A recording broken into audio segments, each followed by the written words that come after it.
Ok, la fe y la generosidad, desatando el poder de un corazón generoso. Ahora, de estas dos virtudes, la fe y la generosidad, según mi experiencia en Betel y en las iglesias que conozco, es la fe que recibe la mayor énfasis. Hablamos de la fe para salvación, fe para milagros, el vivir por fe, el andar por fe y no por la vista, ¿no? No es que ignoramos la generosidad, pero en una época cuando el mundo occidental ha logrado el estándar de vida más alto en toda la historia humana, es fácil subestimar el valor de ser generoso. Yo os cuento mi propia respuesta de corazón. Cuando yo digo la frase, dar generosamente, me sugiere que tengo que sustraer profundamente de lo que poseo. Así que mi reacción inmediata es dudar. ¿Tengo que dar cuánto? ¿Y dar tanto? ¿Y con qué frecuencia? Porque la idea de tener que dar así me da una sensación de molestia. Me parece un obstáculo al estilo de vida que quiero para mí y para mi familia. Examina tu propio corazón. Da generosamente esta noche. Da generosamente como centro en este mes y cada mes. No sé tú, pero cuando hablamos de la fe, es al contrario. No puedo obtener lo suficiente. ¿Quién no quiere más fe? ¿No? Todos queremos más fe. La fe significa bendiciones, revelación, incluso milagros para mi vida. La fe significa, y me parece más poderosa, más deseable, es una de las tres virtudes que duran para siempre, la fe y el amor, la esperanza, ¿no? Pero si pensamos así, la verdad es que malinterpretamos la paradoja que existe aquí. La generosidad nos presenta con una paradoja que si lo aceptamos y empezamos a practicarla con fidelidad, impactará nuestras finanzas personales y hasta las finanzas del centro donde servimos. Cuanto más estudias la relación entre la fe y la generosidad, comienzas a ver que son casi inseparables. Son como dos caras de la misma moneda, o como el fuego genera el calor y la luz a la vez. Sus acciones son diferentes, pero coexisten de forma simultánea. Cuando das un regalo, por ejemplo, un regalo generoso, los signos de la fe aparecen. Y también si tomas un gran paso de fe, aparece la generosidad al mismo tiempo. Lo vamos a ver en la Biblia. En Marcos 6, Jesús declara la palabra de fe a los discípulos. Dice, hay más de 500 o 5,000 hombres, mujeres y niños hambrientos aquí, los alimentáis vosotros. Así que, ¿qué hacen los discípulos? Se encuentran un joven que regala 5 panes, 2 peces, y con una palabra de fe de Jesús, junto con un acto generoso, alimentan a los miles, ¿no? En el libro de Hechos, no es posible separar la fe de la primitiva iglesia desde cómo compartieron todo que tuvieron.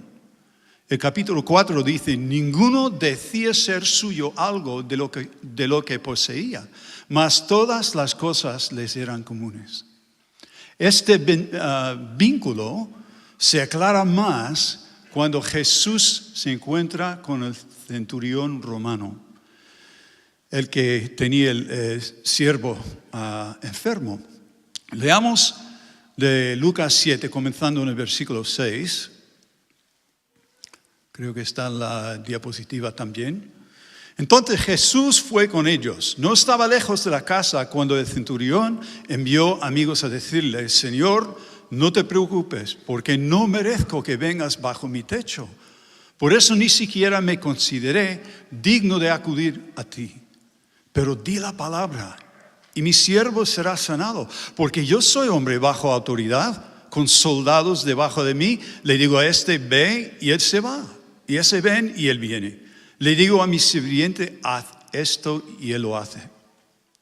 Cuando Jesús escuchó esto, se sorprendió de él, y volviéndose hacia la multitud que le seguía, dijo, les digo que no he encontrado tanta fe ni siquiera en Israel.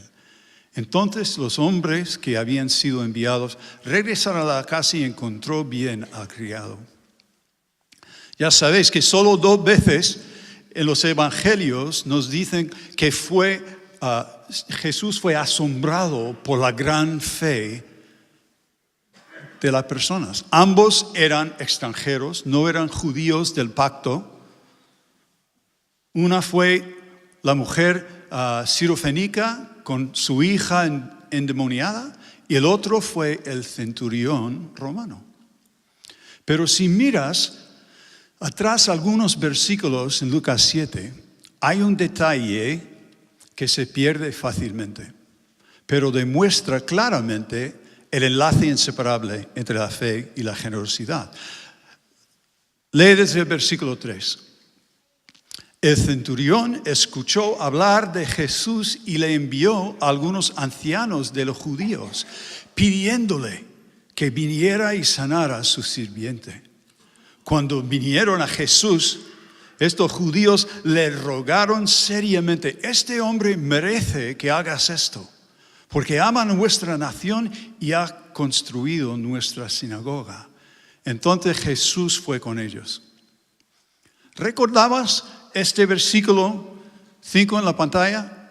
Este hombre merece que hagas esto porque ama nuestra nación y ha construido nuestra sinagoga. Es seguro que yo he saltado por encima de este detalle no sé cuántas veces. Ni me acordaba cuando estaba estudiando eso. Aprendemos que la gran fe de este centurión fue el pretexto de un gran gesto de generosidad para la nación de Israel. María Alicia y yo experimentamos algo así, parecido, hace 3 años. Un día recibimos un correo electrónico solicitando alguna información sobre Betel. Y nuestra oficina los respondió, y en esa misma época pretendíamos abrir un centro nuevo en Escocia. Y unas semanas después recibí una llamada de un hombre explicándome que él había pedido información sobre nosotros y que él y su esposa habían visitado nuestro centro en Hexham, que está al noreste de Inglaterra.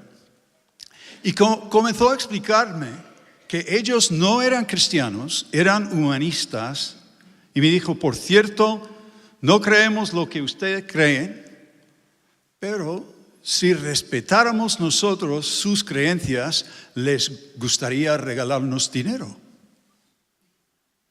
Además me dijo, nos gustaría ayudaros a abrir algún sitio nuevo. ¿Esto será posible? Y sin pensarlo dije, por supuesto. Está bien, te respeto. Y le pregunté en ese momento, ¿de dónde me llamas, Señor? Y me dijo, estoy llamando desde nuestra casa de verano en Escocia. Y sabéis, en ese momento, el Espíritu Santo se cayó sobre mí y sabía inmediatamente que esto fue de parte de Dios, de ese hombre. Y ya 3 años después, estos 2 ancianos han sido algunos de los donantes más generosos en todo nuestros 29 años en Betel. Nos han regalado y prestado sin intereses 700.000 euros.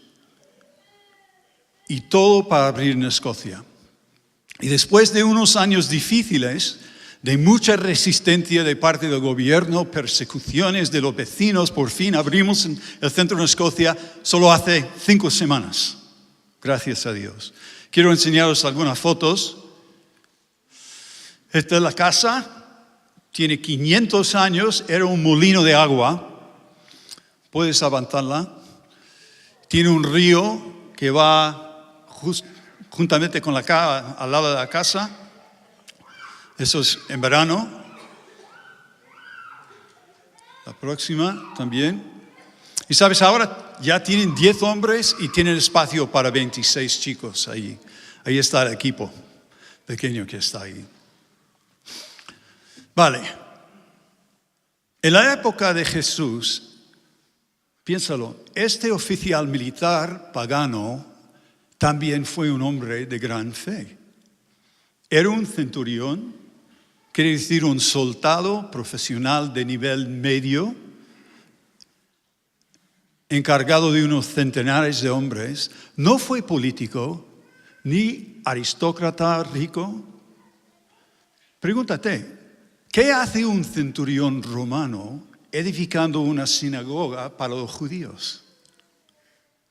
Pero, ¿por qué estos dos humanistas mayores que no nos conocíamos para nada nos dieron 700,000 euros sabiendo que Betel lo gastaría para promover el evangelio para cambiar vidas? Él me lo dijo, lo sabía. Y fíjate, la respuesta de fe que me dio ese hombre fue igual que la del centurión. Yo no podía creer mis oídos en el teléfono. Yo le pedí, como le pedirías tú, ¿cuántos detalles querría, Señor, para hacer la primera transferencia de dinero? Como siempre piden los bancos, ¿no? Listas de materiales que compramos, quieren un plan detallado, todos los recibos explicando los gastos. Y justo como el centurión dijo a Jesús, no, solo digas la palabra, nada más. Este hombre me dijo, no necesito detalles o pruebas. El dinero estará en su cuenta la próxima semana. Solo envíeme un correo electrónico de vez en cuando para ponerme al día. Yo no podía creerlo, de verdad. Y ya está, no nos pidió nada más. Es increíble. Nos guste o no, a veces los paganos están más llenos de fe y más generosos que lo que creen. Qué pequeño puede ser nuestra fe. Entonces, ¿qué faltamos nosotros? ¿Qué estamos ignorando sobre el enlace entre la gran fe y la gran generosidad que incluso algunos incrédulos llegan a tener? Porque en Betel destacamos la fe para milagros, para avanzar el reino, para conquistar terreno nuevo. Es correcto hacerlo. Pero tanto en Escritura como en mi experiencia, la fe y la generosidad son más o menos gemelos idénticos. No puedes tener el uno sin el otro. Necesitamos ser apasionados por la generosidad, igual que anhelamos los grandes milagros de fe. O sea, no puedes tener fe para mover montañas o entender los misterios sin ser generoso. Y el primer punto esta tarde es que la fe y la generosidad son inseparables. Y para vivir una vida de fe significa desarrollar una vida igual de generosa. ¿De acuerdo? Las dos cosas. El segundo punto. Si la fe y la generosidad son inseparables, pregunto, ¿esto quiere decir que son exactamente iguales? No. Pero entonces, ¿cómo se distinguen los dos? ¿Cuáles son las diferencias entre las dos y cuáles son los beneficios únicos de cada una? Hebreos 11, por ejemplo, 11:1, nos da una definición concisa de la fe. Sabemos lo que es, todos lo sabemos. La fe es la confianza de las cosas que esperamos, evidencia de lo que no se ha visto. Pero no tenemos ninguna definición bíblica como tal para la generosidad. Entonces, ¿cómo debemos de entender la generosidad? En la práctica y en el principio. ¿Okay? En principio y en la práctica, ¿cómo debemos entender la generosidad? Número 1, en principio, la generosidad es la actitud de corazón que refleja la naturaleza desinteresada de Dios a través de la disciplina del dar libremente. Voy a repetirlo. En principio, la generosidad es la actitud de corazón que refleja la naturaleza desinteresada de Dios a través de la disciplina del dar libremente. Y me gusta esa frase. La generosidad es la naturaleza desinteresada de Dios que se muestra a través de nosotros cuando damos sin límite. Ese es el principio, sencillo. Número 2, ¿cómo es en la práctica? La generosidad funciona solo de una manera. Eso quiere decir que si uno se disfruta de la generosidad solo para sí mismo, ese es el significado puro de egoísmo. Es dirigir la generosidad hacia adentro, hacia mí mismo. Pero la verdadera generosidad siempre fluye hacia los demás, para afuera. Hace unos 140 años, cuando el antiguo ejército de salvación comenzó en el este de Londres, usaron varios refranes para describir su misión. Uno era sopa, jabón y salvación. Suena bien, ¿no? Eso era uno de sus... Sí, sopa, jabón y salvación. Otro era fuego y sangre. Fuego y sangre. Pero ¿saben? Mi favorito es el que representa la fe sencilla. Eso es lo que decían. El ejército de salvación. Corazón a Dios, mano al hombre. Muy sencillo. Corazón a Dios, mano al hombre. Esa frase capta una verdad profunda. Que cada vez que demos generosamente en el nombre de Cristo, ¿sabe lo que pienso, lo que veo? Y sea de nuestro dinero, de nuestro tiempo, de nuestros talentos, del perdón, hay que imaginar la mano de Dios estirando hacia el hombre.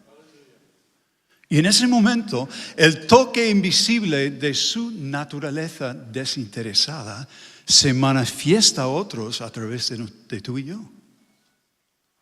Y cuando en principio y en la práctica soltamos esta corriente hacia otros, ¿sabes lo que pasa? Activamos o desencadenamos una paradoja. Quiero explicarlo un poco. ¿Qué es una paradoja? Es cuando dos frases se parecen opuestas o contradictorias, pero juntas expresan una verdad incomprensible. Todos conocemos algunos. Por ejemplo, cuando Jesús dice, debes perder tu vida para salvarla. O el primero será último. O da y se dará a ti. Y esta última frase es como Jesús describe cómo funciona lo que yo llamo la paradoja de la generosidad. En Lucas 6:38. Otra vez, todos lo conocemos. Da y te será dado. Una buena medida, presionada, agitada y corriendo, será vertida en su regazo. Pues con la medida que utilices se te medirá. Y aquí Jesús nos ayuda a distinguir una diferencia clave entre la fe y la generosidad. Porque ya sabemos que solo una semilla pequeñita de la fe puede mover una montaña, ¿verdad? O puede alimentar 5,000 personas. Y a pesar de su tamaño, la fe desbloquea cualquier imposibilidad. ¿Amén? Cualquier imposibilidad, la fe desbloquea. Pero, según Lucas 6, lo que acabamos de leer, si yo doy generosamente y el resultado es que no pierdo, sino prospero, o sea, en cuanto doy más, recibo más, ¿sí? Significa que la generosidad también tiene poder creativo. ¿Me explico? ¿Lo repito? Si doy generosamente y el resultado es que no pierdo, sino prospero, significa que la generosidad también en sí tiene poder creativo. Y el milagro creativo de dar es este, que la generosidad de un corazón desinteresado se multiplica. Ese es el poder, es lo que hace. La generosidad prospera ambos al que recibe y en vuelta al que da. No sé tú, pero me parece una buena noticia, ¿no? Pero si el gemelo de la fe produce su propio milagro, pregúntate, ¿por qué no busco dar más tanto como busco creer más? Produce un milagro, se multiplica. Si tiene su propio poder, ¿por qué no busco dar más tanto como busco creer más? Ahora, quizá algunos ya se están preguntando, ¿cómo figuran nuestros motivos personales en todo esto? ¿Alguien ha pensado eso? ¿Cómo influyen nuestros motivos personales? Porque las personas intentarán abusar de esto, ¿no? Imagínate, si doy más, recibo más. Qué fácil es prosperarme. Y tiene razón. Como todas las virtudes, hay una gran amenaza, igual para la fe y la generosidad. Y es el corazón humano, ¿no? Porque nuestro predicamento desde el jardín de Edén es que hay dos sentimientos, la generosidad y la codicia, y siempre compiten en el corazón humano. Y todos sabemos, y por el resto de nuestras vidas, la que alimentas gana, ¿no? Si lo alimentas, la que alimentas gana. Y por supuesto, no podemos convertir la promesa de Jesús, da y te será dado, en un medio de prosperidad personal. Nadie le convierte a Dios en su genio personal que vive en una lámpara mágica y le concede caprichos. Eso no es cómo funciona Dios. Nadie. Ese tipo de pensamiento, admítelo, es muy tentador, ¿no? Y tantos, nosotros conocemos ejemplos, iglesias, que han convertido esa marca de prosperidad en doctrina general. Es así de tentador, creerlo. Pero Dios conoce el corazón. En el momento que se tuerce el principio, para dirigirlo hacia nosotros mismos, ¿qué pasa? La paradoja se anula, se deshace, se expira. Ya no nos prospera. ¿Me explico bien? Ya no funciona. Gálatas 6 nos asegura que Dios no puede ser burlado. Siempre segamos solo lo que sembramos en la vida. La generosidad nunca es medio de satisfacer la codicia. ¿Ok? Porque la generosidad, como la fe, tenemos que entender eso, no trata de la cantidad. Dios nunca cuenta como nosotros. Nunca. Tampoco valora a Dios la fe y la generosidad por su tamaño. Ambos son juzgados ¿cómo? Por el motivo de corazón. Por un lado, Jesús requiere un precio alto. Piénsalo, le pidió al joven rico que vendiese y le entregara todo lo que tenía a los pobres, ¿no? Un precio muy alto. Pero por otro lado, Marcos 12, según Jesús, la viuda que donó 2 céntimos romanos, dio la ofrenda más generosa ese día en el templo. ¿Sí? Uno muy pequeño, uno muy grande. En otras palabras, la fe sincera de cualquier tamaño hace que Dios se mueva. ¿Lo crees? De cualquier tamaño, la fe sincera hace que Dios se mueva. No es la cantidad, pero la calidad del regalo. relativa a lo que cada uno tenga. Eso es importante. Relativa a lo que cada uno tenga, no es la cantidad, pero la calidad. Y acuérdate que la prosperidad que Dios multiplique de vuelta a nosotros no solo tiene que ver con el dinero. A lo mejor todo el tiempo estamos pensando dinero, riquezas. Pero, ¿qué nos dice Salmo 37:4? Deleítate en el Señor y Él te dará los deseos de tu corazón, ¿no? Cuando yo miro lo que Dios está cumpliendo ahora en mi familia, por ejemplo, yo me pregunto, Señor, ¿sea posible? Ambos de nuestros hijos comenzaron sus vidas aquí en España. Los dos son casados ahora y sus maridos también ya están, las dos parejas sirviendo al Señor en el ministerio.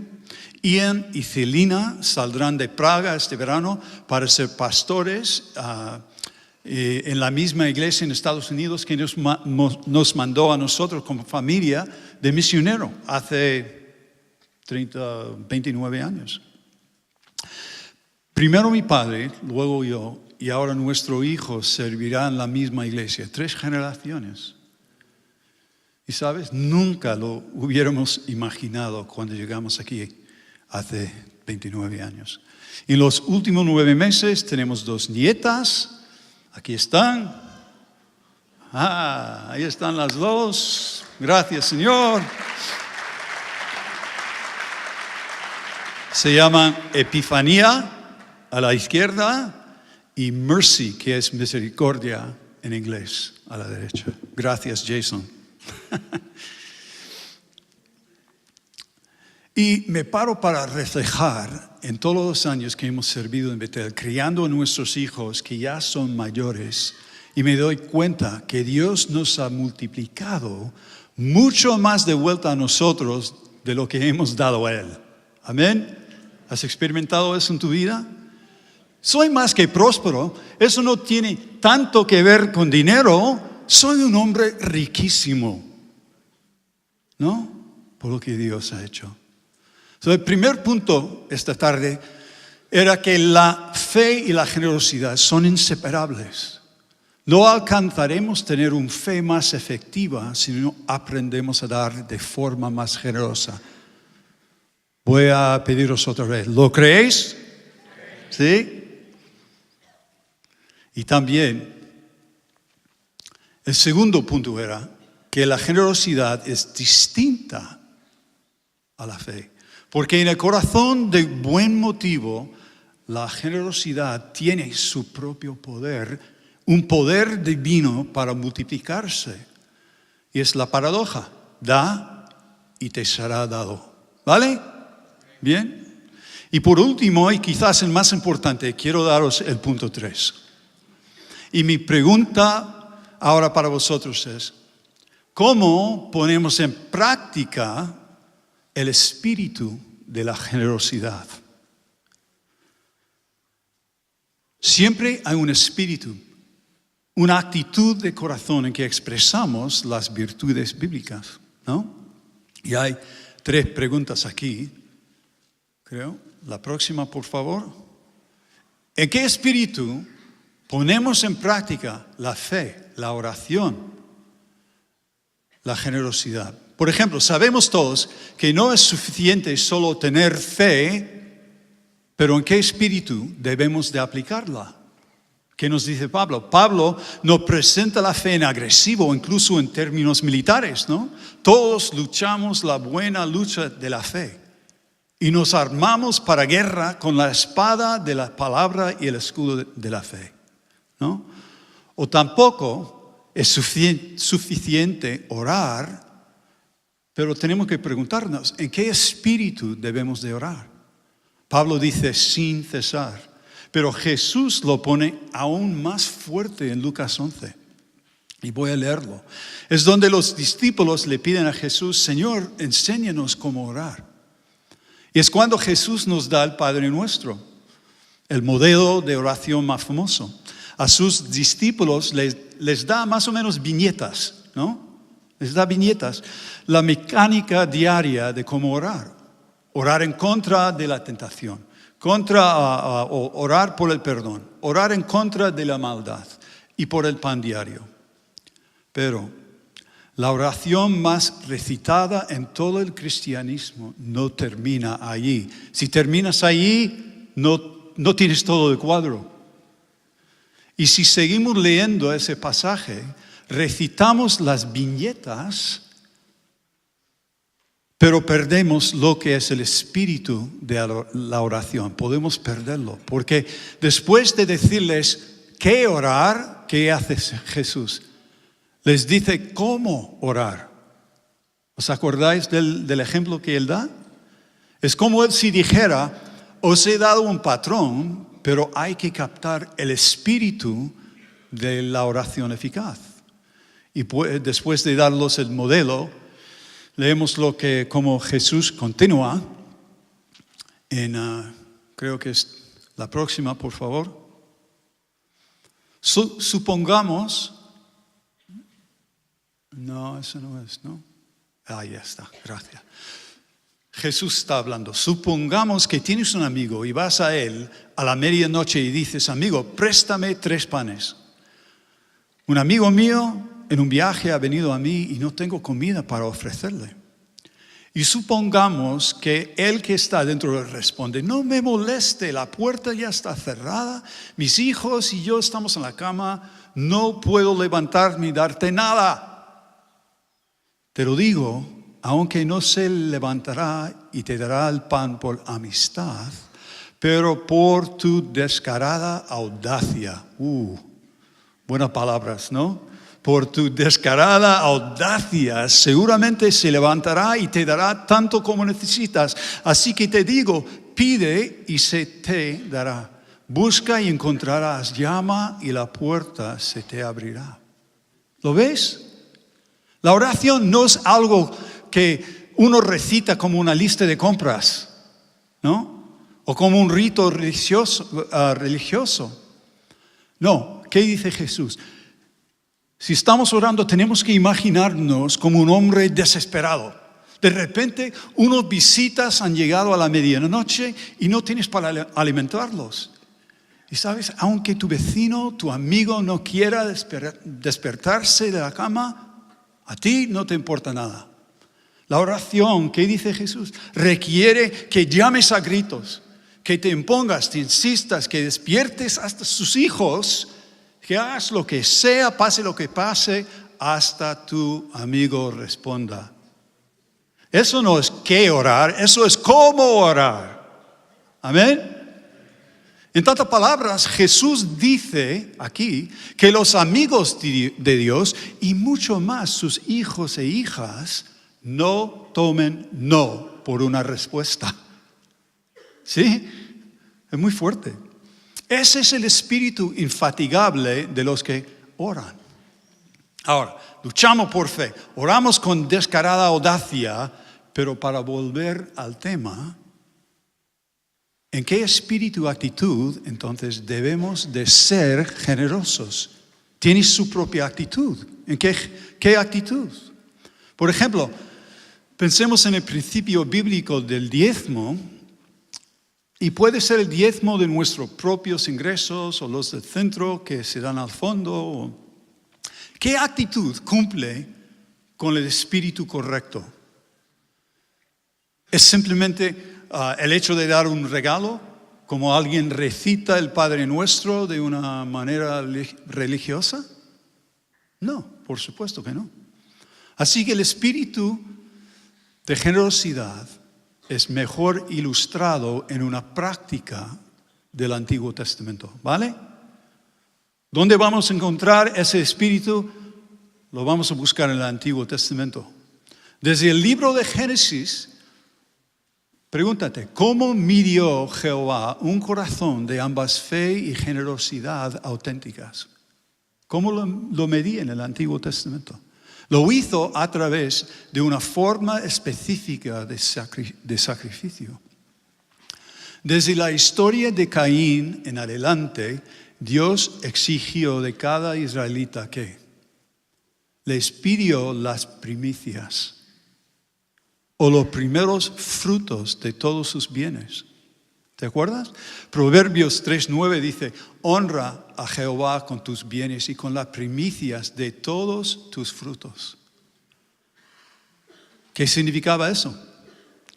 Los primeros frutos se dio al comienzo de la cosecha, no al final. Es importante entenderlo. Se dio al comienzo de la cosecha, no al final. Fue antes de que el segador terminara y el valor de la cosecha se calculó, ¿no? En otras palabras, se dio las primicias antes de preparar el presupuesto del año. ¿Sí? Es decir, antes de asegurarme de que tenga suficiente para sostener el estilo de vida cómodo que quiero vivir, tengo que dar las primicias. Dice el pastor Timoteo Keller de este tema, no se realiza lo que es dar generosamente si damos de nuestro excedente, después de contar la cosecha. Según las Escrituras, el sacrificio agradable a Dios es dar las primicias antes de que la cosecha esté segada por completo. El excedente, el sobrante, es lo que puedes permitir dar y aún vivir de la manera que quieres vivir. Para hacer todas las cosas que quieres hacer, comprar todas las cosas que quieres comprar toda la ropa que deseas llevar y viajar a todos los lugares donde quieres ir. Pero aquí está la clave para el espíritu de dar, ¿vale? Todo esto ha sido una introducción a este punto. Dios nos está diciendo, quiero que te fíes de mí con tus primeros frutos, no con los restos. O sea, las primicias de tu vida, de tu iglesia, de tu centro, no con las obras. El espíritu de la generosidad da abundantemente para agradarle a Dios primero antes de calcular el sacrificio. El espíritu de la generosidad da abundantemente para agradarle a Dios primero antes de calcular el sacrificio. Según este principio, Betel, el Señor quiere que ofrendemos del corazón de nuestros ingresos, más allá de lo que podemos permitirnos dar para que cambie la manera en que vivimos. ¿Cómo estáis disfrutando del sermón hasta ahora? ¿Vale? Y para terminar, consideremos cómo aplicar estos 3 puntos a nuestra realidad diaria. ¿No quieres saber cómo aplicarlos? Por favor, escuchadme bien, porque no pretendo entender todos los detalles complejos de la presente crisis financiera en Betel o de tu centro. Para algunos suena ridículo, lo estoy predicando en medio de una crisis. Y tampoco presumo decirle a nadie qué clases de negocios sean preferibles o cómo manejarlos o hacerlos más efectivos, estés donde estés, ¿vale? Es igual en Gran Bretaña. Siempre tenemos más problemas que pasta. ¿A vosotros igual? Siempre. Como todos aquí.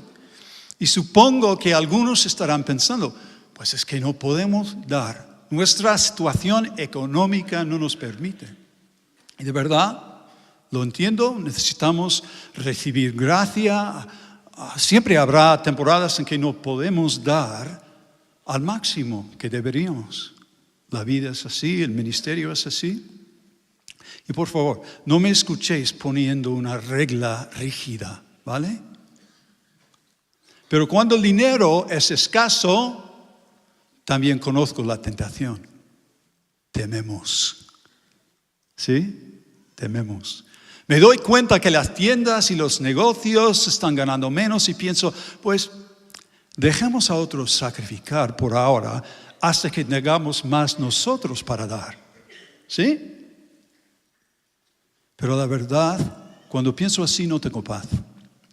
Y quiero que leamos esto. Norman Grubb, que era el yerno de Thetis Todd, dijo algo que me despertó.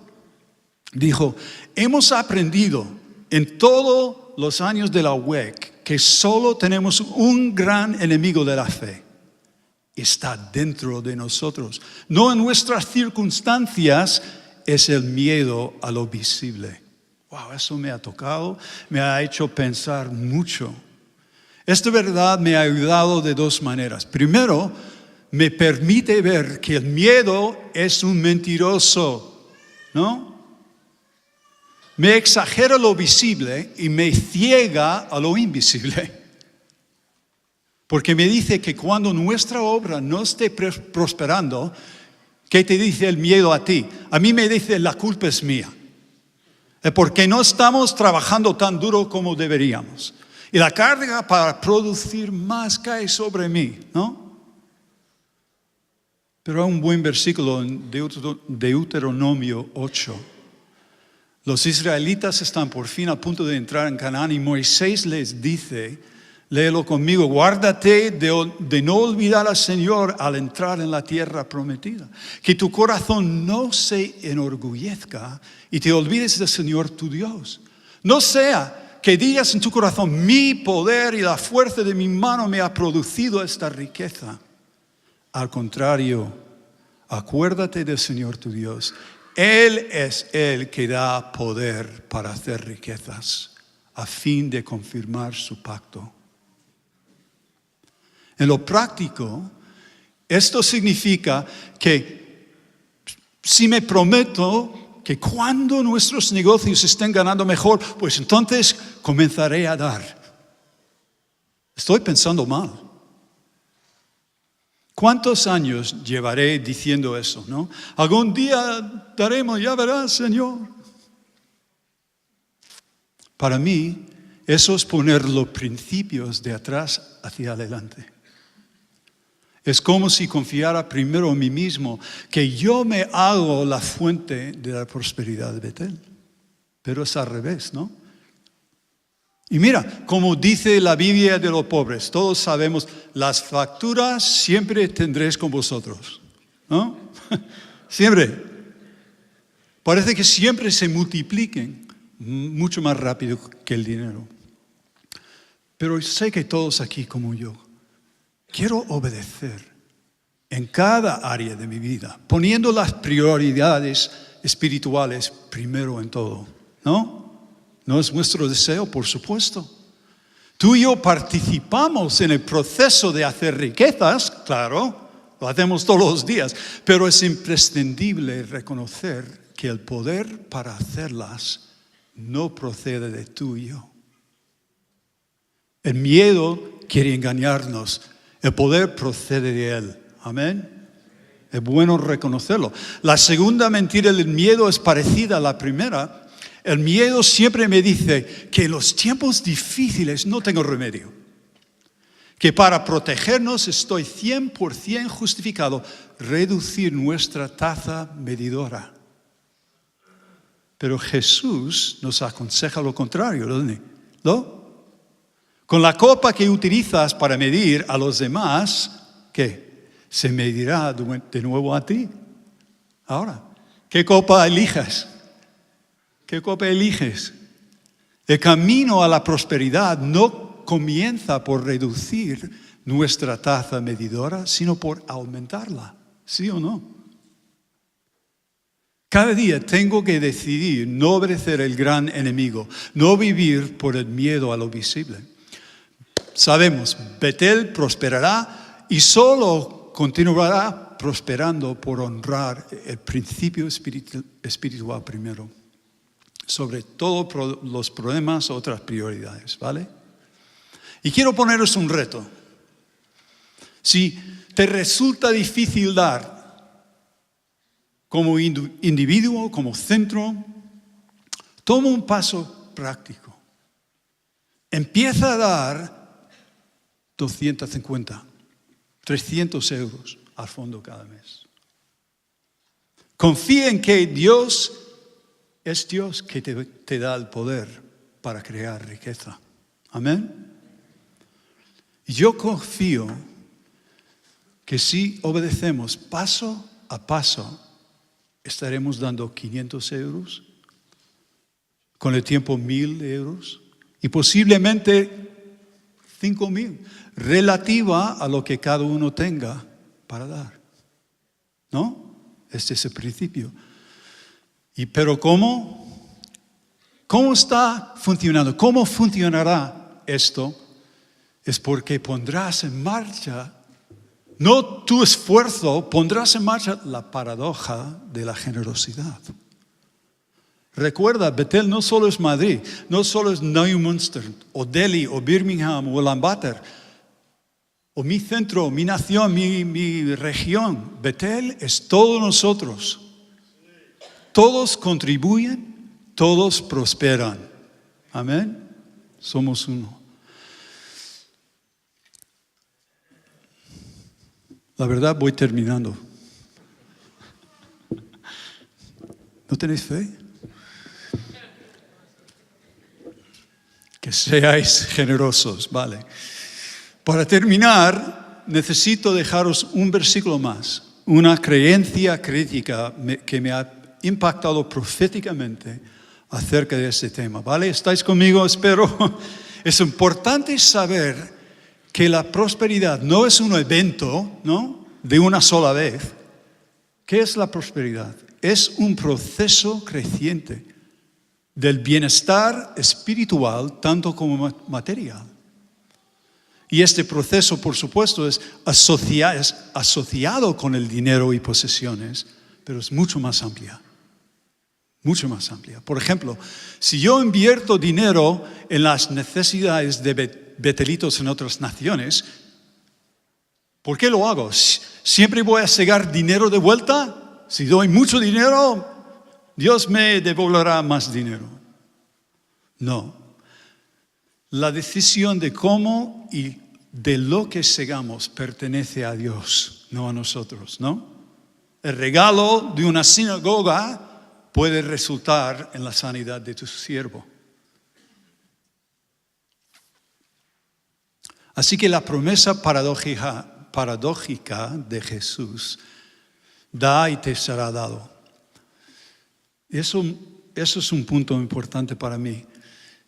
Si lo creemos, si vemos el poder creativo de ambas, la fe y la generosidad, esta paradoja tiene el potencial de impactar las necesidades más grandes de Betel, pero en forma inesperada. No solo nuestras finanzas, tiene un poder creativo y se multiplica lo que toca. ¿Sí? En los últimos años, no es ningún secreto que los números han caído en varios centros, aquí en España, en otros lugares. En los 2 últimos años, yo estaba explicando a algunos pastores hoy que en Gran Bretaña hemos perdido 2 centros, en Irlanda y en Londres, por ningún fallo nuestro. Y todavía seguimos dando al fondo por fe, pero ha significado un recorte a nuestras ganancias y a nuestro diezmo. Y la verdad es que creemos, lo que yo veo en ello es que Dios nos está consolidando y fortaleciéndonos para otro avance. A lo largo de los años de Betel hemos visto mucho fruto, gracias a Dios. Muchas vidas restauradas, la gloria de Dios. Pero ahora mismo, 2 de los obstáculos más grandes que enfrentamos todos en nuestro ministerio son estos. Primero, ¿cómo podemos aumentar los ingresos de chicos y chicas? Necesitamos más. Y segundo, ¿qué se hace para que más de ellos se queden suficiente tiempo? ¿No? ¿Nunca te has preguntado eso? ¿Cómo recibimos más y cómo es que se queden suficiente? Porque todos estamos orando, Señor, queremos ver fruto que permanezca y que madure. ¿Qué podemos hacer? ¿Qué más podemos hacer? Porque supongo vosotros como nosotros hacemos evangelismos, visitamos la cárcel, testificamos a la policía, a los jueces. Los chicos entran o chicas entran por nuestra puerta, los amamos, velamos con ellos, los alimentamos, los enseñamos, etcétera, etcétera. ¿No? ¿Estáis haciéndolo igual?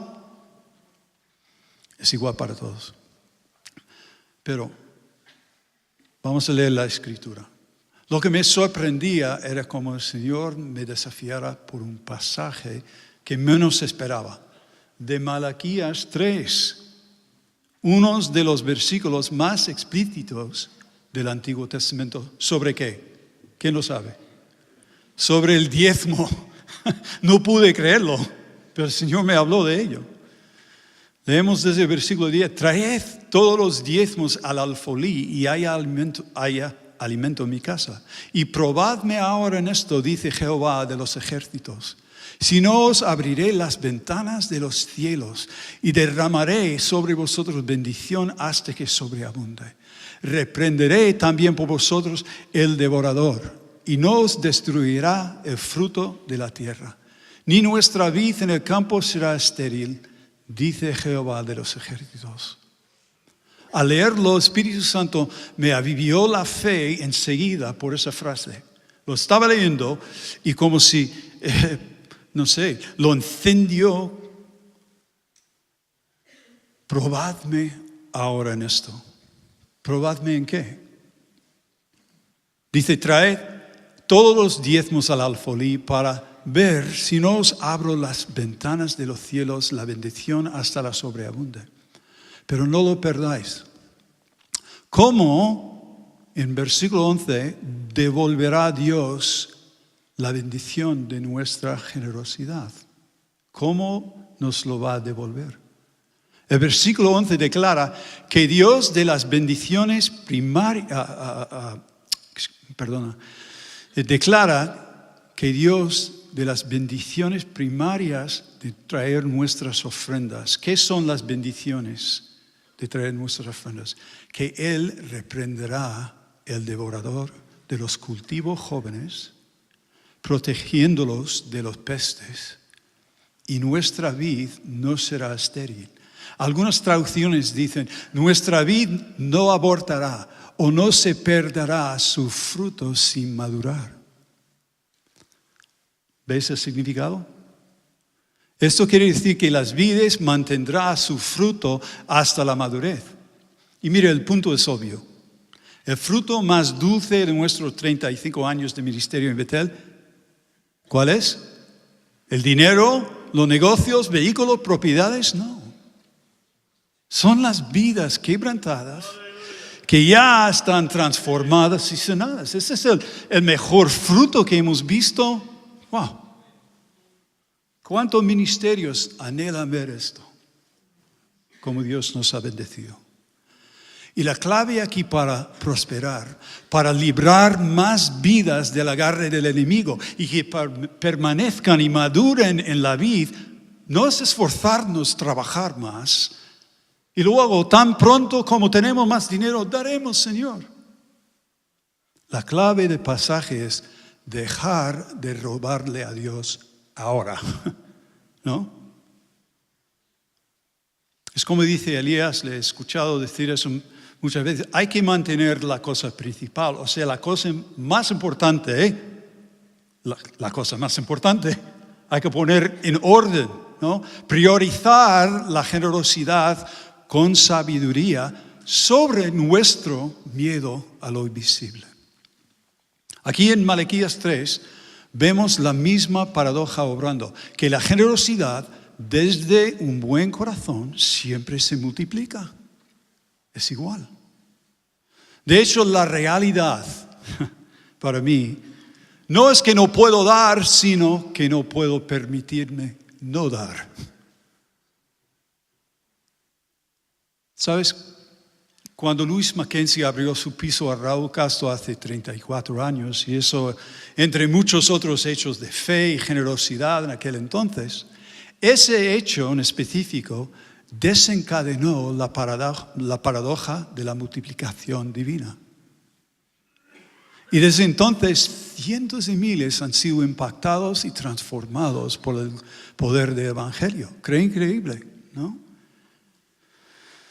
¿Por qué no decidimos todos esta tarde dar rienda suelta al poder de un corazón generoso? Por favor, que los músicos suban, por favor. Habéis tenido mucha paciencia. ¿Y cuán alto dejarás a Dios ajustarte la barra? Acerca de nuestra sede, el plan para nosotros era ir al banco. Fuimos al banco, hablamos con ellos. Le pusimos un plan muy detallado. Pero después de buscarle a Dios, Él nos sorprendió. Nos dijo que le creyéramos por millones de euros y que por ahora no fuéramos a ningún banco. Yo os cuento esto con una alegría bastante temible para que oréis con nosotros. Es mucho más de lo que hubiéramos imaginado. Pero os cuento esto porque tú, como nosotros, tienes que buscarle a Dios. ¿Hasta dónde le dejarás a Dios subirte la barra? ¿Qué te estará pidiendo a ti o a tu centro? Nos pongamos de pie, por favor, todos.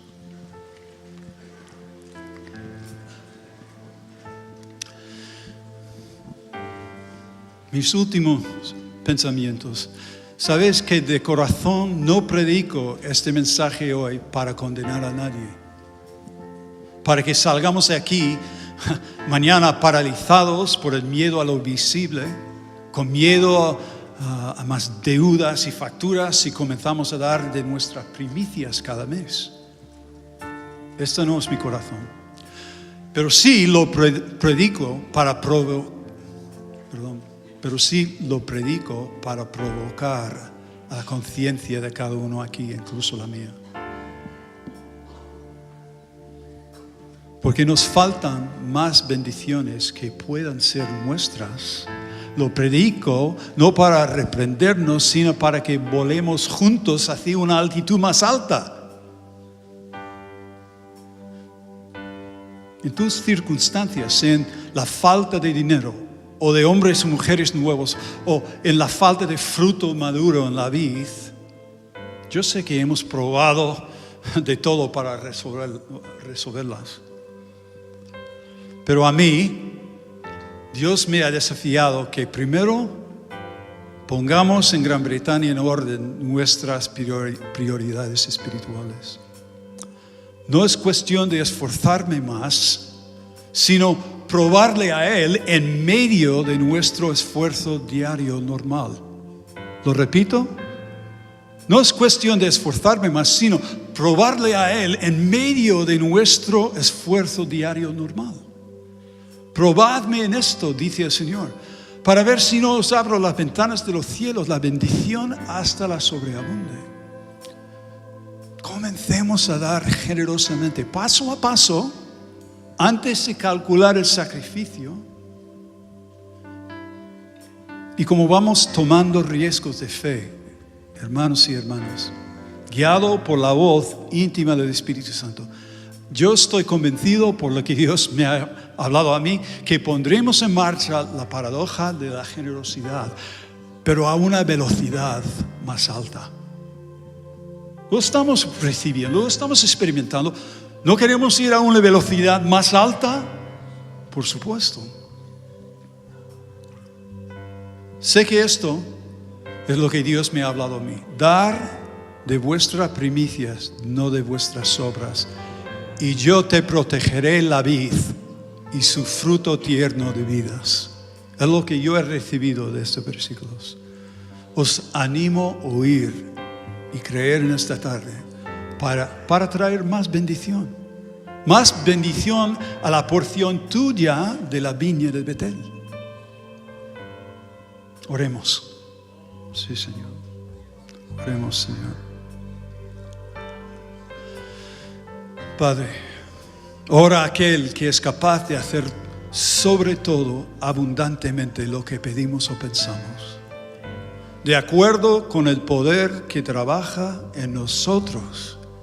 Señor, te pedimos que hables a cada uno de nosotros cómo desencadenar tu multiplicación divina, Señor, a un nivel más alto que nunca. Y reconocemos, Señor, que tú eres el gran dador. Y cada vez que tomemos grandes pasos de fe y damos generosamente, solo estamos imitándote a ti. Y el sacrificio único de tu Hijo Jesús. Pero si somos honestos, Señor, te necesitamos desesperadamente ahora. Nos has escuchado, Señor. Has estado presente en la reunión de pastores y nuestras reuniones, Señor. Perdónanos, Señor, si te hemos robado en algo. Ven y háblanos, desafíanos a buscar. Incluso, Señor, pido, da cifras específicas a mentes y a corazones aquí. Habla específicamente, Señor, cómo honrarte. Y te ofrecemos de nuevo esta tarde. Ofrécelo al Señor. Señor, te ofrezco mi taza medidora. Por favor, auméntala, Señor. Engrandécela grandemente por el bien de los betelitos en otras naciones, por el Evangelio, por toda España. Padre, desata aún más poder del corazón de este pueblo tan sacrificado y generoso. En el nombre de Jesús, amén.